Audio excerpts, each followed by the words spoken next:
On the news, vulnerable pensioners to receive 25,000 naira grants from November as part of federal government's conditional cash program. Senate urges federal government to redeem 10 billion naira internally displaced persons resettlement pledge. And 5 suspects arrested amid ongoing probe into Mohbad's death.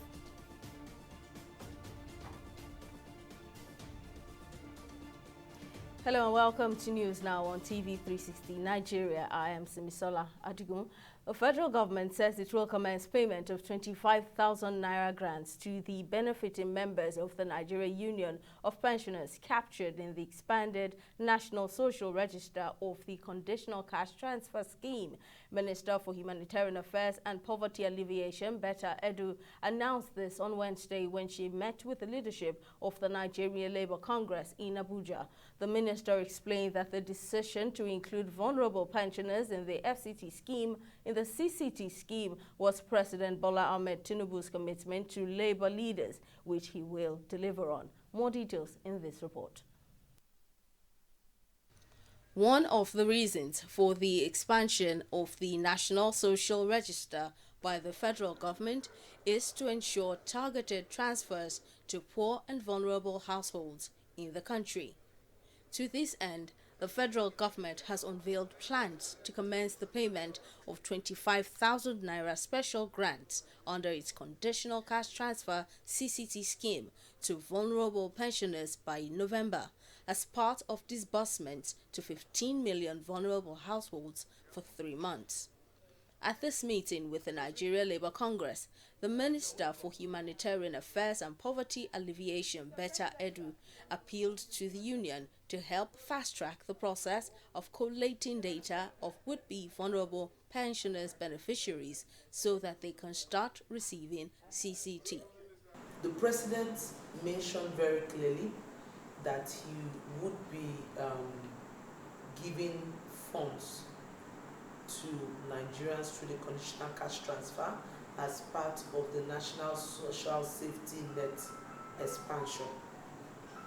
And he promised to give 25,000 naira per household for 3 months. And as part of that agreement, we agreed that pensioners, vulnerable pensioners, are captured within this envelope. Responding, President of the Nigeria Labour Congress, Joe Ajaero, expressed delight at the various poverty alleviation schemes rolled out by the ministry. He said identifying the root cause of poverty would go a long way in addressing the challenge in the country. We want a government that will go into productive economy.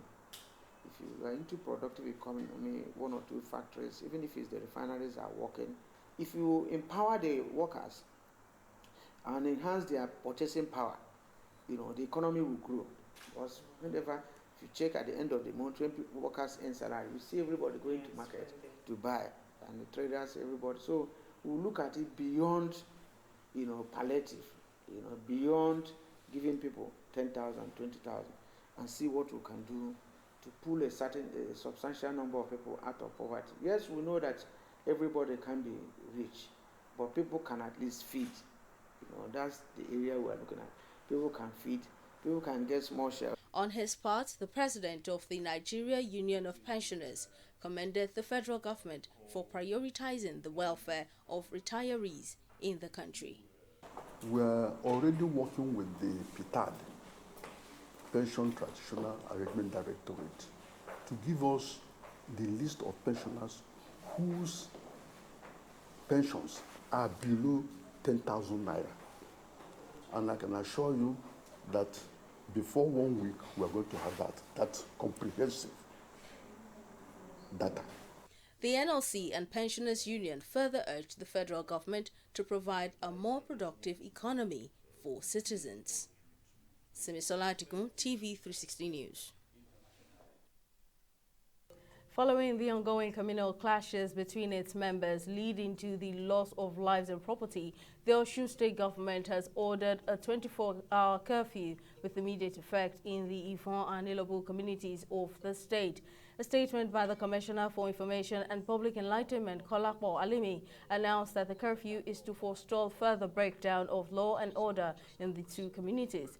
The state government also ordered strict restriction of both human and vehicular movement in the affected areas and communities. Alimi also said the governor, Ademola Adeleke, had imposed the curfew to prevent the escalation of the crisis and prevent further loss of lives and property. Governor of Abia State, Alex Otti, has criticized the implementation of the much-debated fuel subsidy removal, saying the federal government did not adequately educate members of the public on the need and benefits of the policy.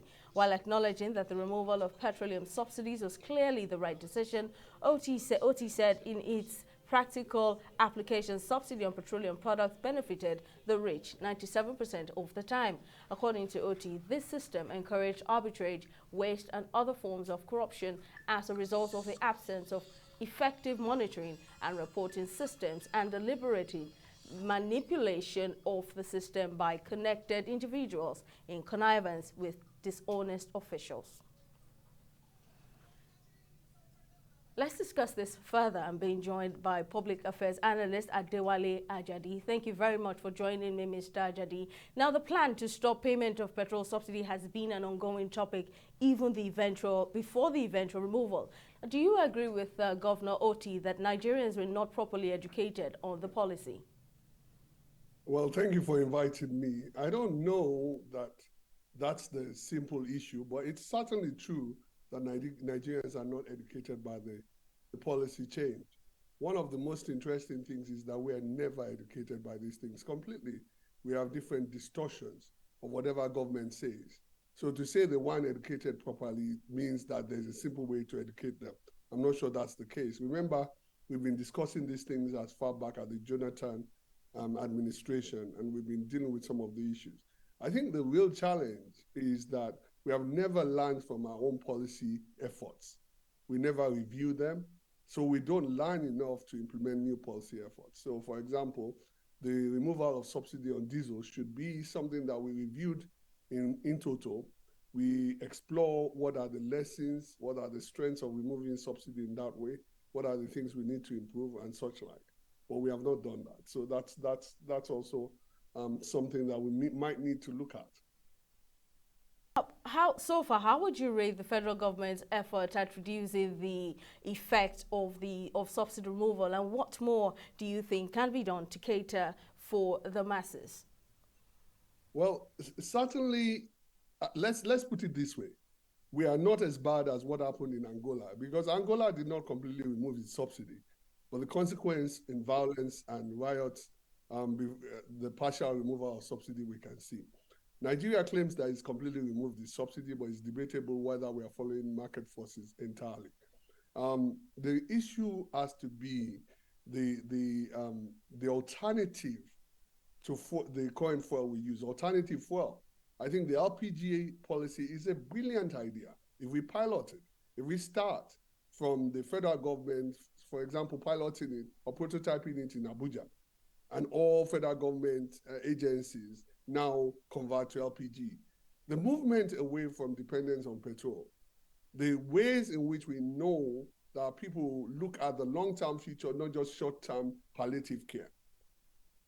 Creating alternative fuels for Nigerians, making sure that people can see productive opportunities to create alternative technology solutions, to create new industrial solutions, to produce things that are not dependent in the exploitative use of petrol as we now find it. Those are the kinds of things we need to focus on. We certainly cannot have or continue a system whereby we don't see the transformational needs of our economy, which is moving from consumption to production. That is the fundamentals we need to get right. And that has to happen in the formal and the informal sector. So those are the things that need to be done urgently. All right, Public Affairs Analyst Adewale Ajadi, as always, many thanks for speaking to us. Moving on, the Governorship Election Petitions Tribunal sitting in Umuahia, Abia State, has dismissed the People's Democratic Party's petition against Governor Alex Otti and the Labour Party. In her ruling, the tribunal, presided over by Justice Guada, said that the petitioners and the PDP and others failed in their 3 grounds and their petitions were dismissed for lack of merit. The 3 grounds include non-qualification of Otti to contest the governorship election, non-membership of the Labour Party, and provision of authentic National Youth Service Corps certificate and inability to prove corrupt practices. The tribunal is currently looking into the petition filed by the APC against the Labour Party. After the forceful eviction of illegal traders and squatters along the Agege-Fagba railway crossing corridor of the Lagos Red Line rail transit by the state's task force a few weeks back, the law enforcement agency has again stormed the railway corridor to demolish newly erected shanties built by miscreants. The cleanup, which began at about 10 a.m., lasted for 6 hours. Addressing journalists, the chairman of the Lagos State Task Force, Shola Jejeloye, said the operation will be consistent. The task force chairman added that the agency will meet with managers of the trailer parks in efforts to ensure peace and sanity in the area. It's a child's play compared to what we have encountered the previous first 3, second, third times we came here. This is the 4th time. And this is going to be a consistent operation. If we are to key into the Teams agenda, Teams Plus now, Teams Plus agenda of the state government, we must always ensure that all our operations are sustained and we are consistent on it. So they don't have anywhere they want to go. And we are the one that is, is on us now. It's expected of us to prove it to them that if you are not ready to go, we are not ready to give up. So it will be a consistent kind of operation. Another one we are going to do now is to engage the stakeholders in the abattoir, because these are the people that are constituting a lot of nuisance. They were the people that attacked us the day we came. So we have, I just spoke with the Commissioner for Agriculture in Lagos State, and we are going to engage the stakeholders, because this must be sustained and they must have their own role they play as well, because this is a business arena. So it must not be allowed to be, to be overtaken by hoodlums, miscreants, and people that are not profiled. Of course, we are working towards profiling everyone that can find his or her way into the abattoir right here in Fagba. Lawmakers have urged the federal government to redeem the 10 billion naira promise made to the people of Benue State to rebuild the destroyed communities. The Senate's resolution was sequel to the adoption of a motion at plenary on Thursday on the need to resettle displaced people in Goa West, Makurdi, and Guma local government to their ancestral home and avert imminent humanitarian crisis in the state. Our correspondent Folashade Olusegun tells us more. The welfare of internally displaced persons in Benue State remains a source of concern for senators who are indigents of the state. To ease the plight of IDPs, lawmakers have urged the federal government to redeem the 10 billion naira promise made to the people of Benue to rebuild the destroyed communities. In his debate, the senator representing Benue Northwest, Titus Tesanga, recalled that farmers in Gwan West, Malade and Guma local government area of Benue State have been sacked and displaced by bandits, disguising themselves as herders for years. Of the people at the camps potentially exposes them to humanitarian crisis of outbreak of disease and other health challenges. A promise that is unfortunately kept in breach. The Senate is therefore invited to resolve that 1, to direct the Chief of Defense Staff to immediately facilitate and supervise the quick return of all the displaced persons to their ancestral homes, and as well provide a sustainable security corridor to all flashpoints within the affected communities. Every day we keep discussing, and making government to feel as if they cannot protect their people. This is what they want. And there is no rocket science about this. We can bring anybody and keep postponing this. All we need to do is to have troops on ground. This motion is very sensitive and is expected that should be given our very special attention in view of the fact that the victims are being subjected to a lot of humanitarian crisis. I am their neighbor, and many of the victims cross over to Ebonyi, to take refuge. The Senate therefore urged the Chief of Defense Staff to facilitate and supervise the immediate return of all displaced persons to their ancestral homes and provide sustainable security to prone areas within the affected communities. Direct the Chief of Defense Staff to immediately facilitate and supervise the quick return of all displaced persons to their ancestral homes, as well provide a sustainable security corridor to all flashpoints within the affected communities. The Ministry of Humanitarian Affairs and Disaster Management also directed to provide medical, food, and other relief materials to the displaced persons. Folashade Olusegun, reporting for TV 360, Abuja. Emotions ran high on Thursday when the Minister for Humanitarian Affairs and Poverty Alleviation, Betta Edu, met with the rescued students of the Federal University, Gusau, and assured them of improved security and immediate humanitarian response to support their recovery process. Bandits had struck at the university and kidnapped 25 female students in their hostels. However, 16 of them have been rescued by security forces. Edu, who personally interacted with some of the rescued students one after the other, said both the federal and state government are working together to improve security in Zamfara State in particular and the Northwest in general.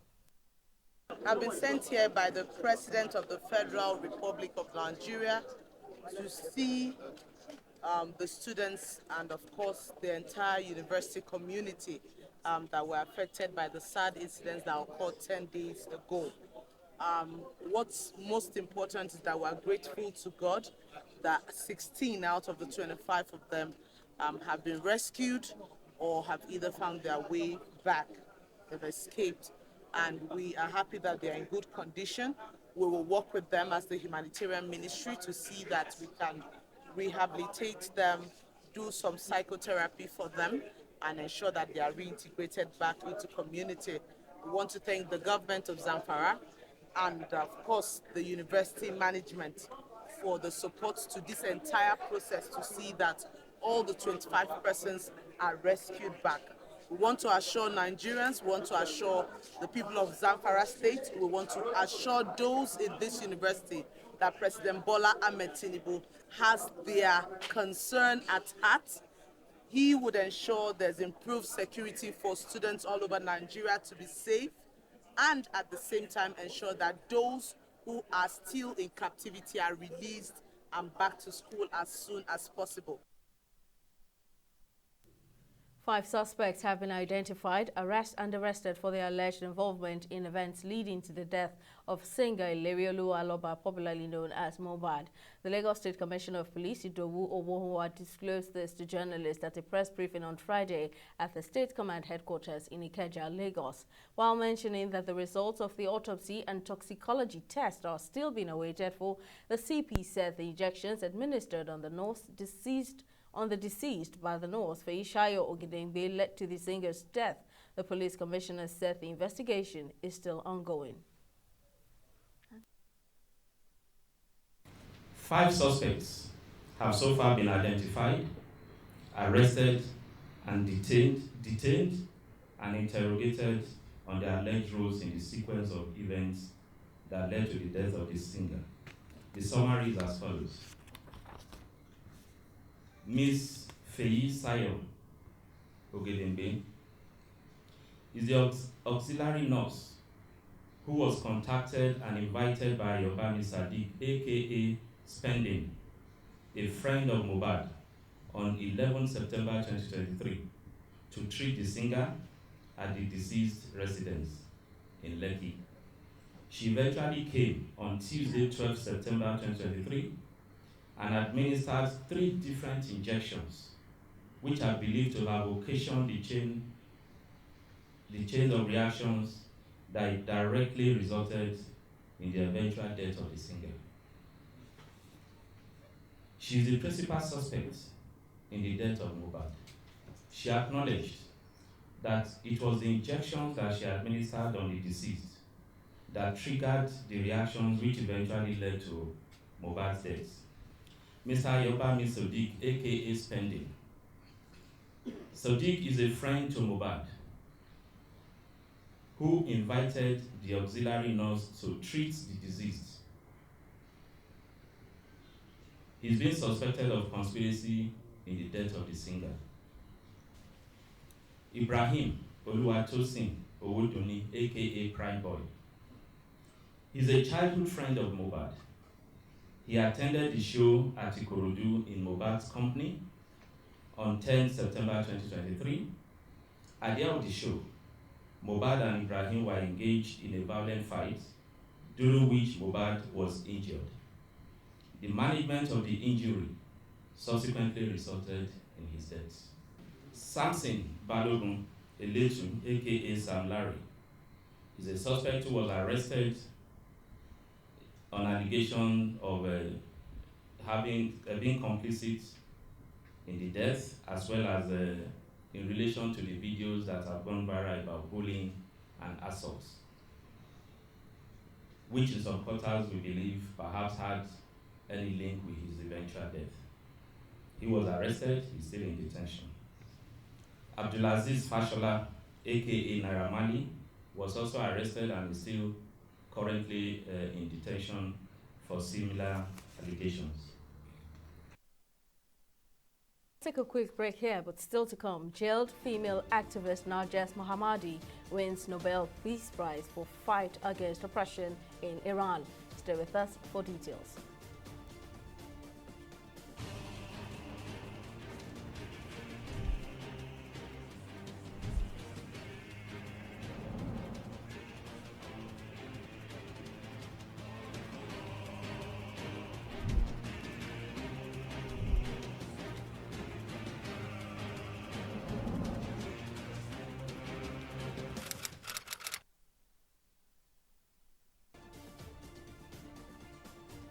Welcome back. A recap of our top stories. The federal government says it will commence payment of 25,000 naira grants to the benefiting members of the Nigeria Union of Pensioners captured in the expanded National Social Register of the Conditional Cash Transfer Scheme. Minister of Humanitarian Affairs and Poverty Alleviation, Betta Edu, announced this on Wednesday when she met with the leadership of the Nigeria Labour Congress in Abuja. The minister explained that the decision to include vulnerable pensioners in the CCT scheme was President Bola Ahmed Tinubu's commitment to Labour leaders, which he will deliver on.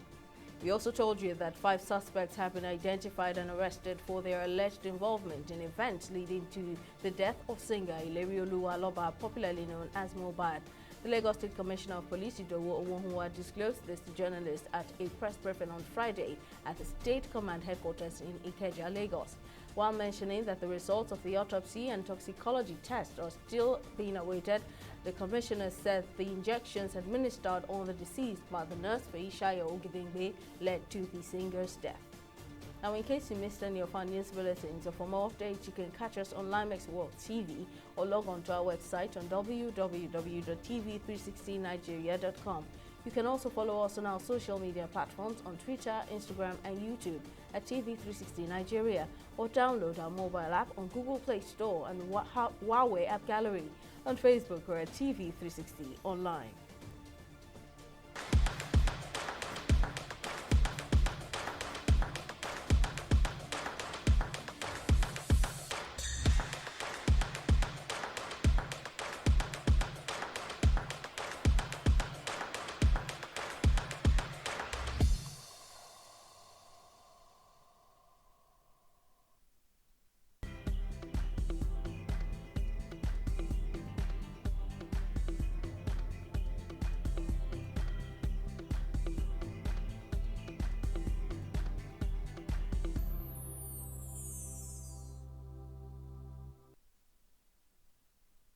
In the last 3 years, we have built a multi-purpose center, which is the envy of all in our constituency. And I can tell you that the people who are living there are already enjoying it. Guy, do you think what this man just said is true? See, I seriously doubt. I'm sure it's one of those their silly lies. And wait, do you know there's a way to find out if these things he's saying is true or not? This is the Construct app. It gives people like us a sure way to track implementation of constituency projects. It gives valid and verified information on location of projects, amounts allocated, amount funded, the level of job done, and even the profiles of concerned legislators. You and I. On business, the Managing Director and Chief Executive of the Nigeria Deposit Insurance Corporation, Bello Hassan, says the NDIC is determined to combine efforts with the federal government towards achieving sustainable growth by strengthening the nation's financial environment to boost economic growth. Hassan made the commitment at the 18th Abuja International Trade Fair on Thursday, while commending the President and the Abuja Chambers of Commerce for the success of the event. Hassan said the NDIC ensured the stability of the financial system by effectively complementing the CBN in supervising the banking sector and safeguarding depositors' funds from the adverse effects of bank failures when it occurs. He added that the corporation is in the process of verifying and paying liquidation dividends to depositors and stakeholders of 20 closed banks. We'll take a short break and return with stock market reports. Stay with us.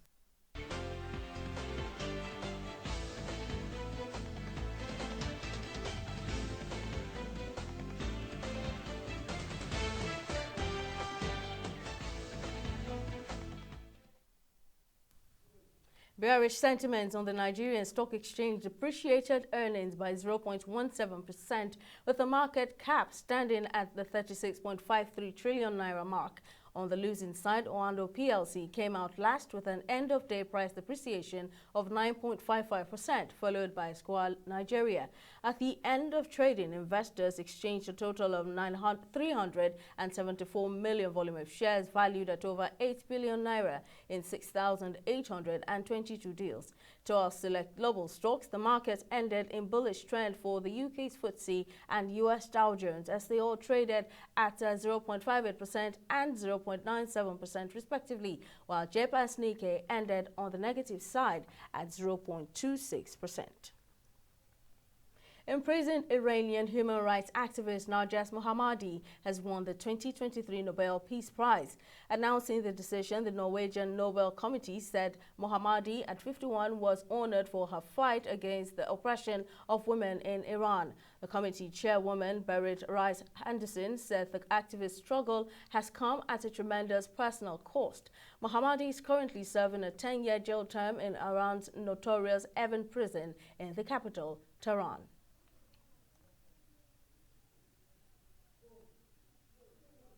In a bid to leverage on sports to encourage a healthy and drug-free lifestyle in Nigeria, the Amuwo Local Government Council has organized its 4th edition of Amuwo Games Festival in Lagos. Speaking at the mini sports festival tagged Amuwo Games, Say No to Drug Abuse, the chairman, Amuwo Odofin Local Government, Valentine Braimo, said the initiative is targeted at raising awareness and to provide resources to combat substance abuse among youths. He added that the scheme would be utilized to empower youth through sports, foster inclusivity, and make sports accessible to all, and also to support the community through various initiatives. These are first primary schools and secondary schools. And this style sport also engage our children, our youth in sports, in one sport or the other, which equally keep them engaged as part of their extracurriculum activities in their school. So it has been sport and sport and sport in Amuwo Odofin. So and that's why we have to continue to keep encouraging it so that people also will show more interest, join them, and also show their skill to the world. This edition is special because we're also using it to push the cause, say no to drug abuse. And saying no to drug abuse means we are taking the youths, we're taking them by storm, we're telling them how drug abuse is not the thing for them. I mean, just focus on sports, use your energy on something better, not on things that are going to make you, I mean, not what you want to be in the future. That wraps up our bulletin on News Now. Many thanks for watching. I'm Simi Soladigun. Bye for now.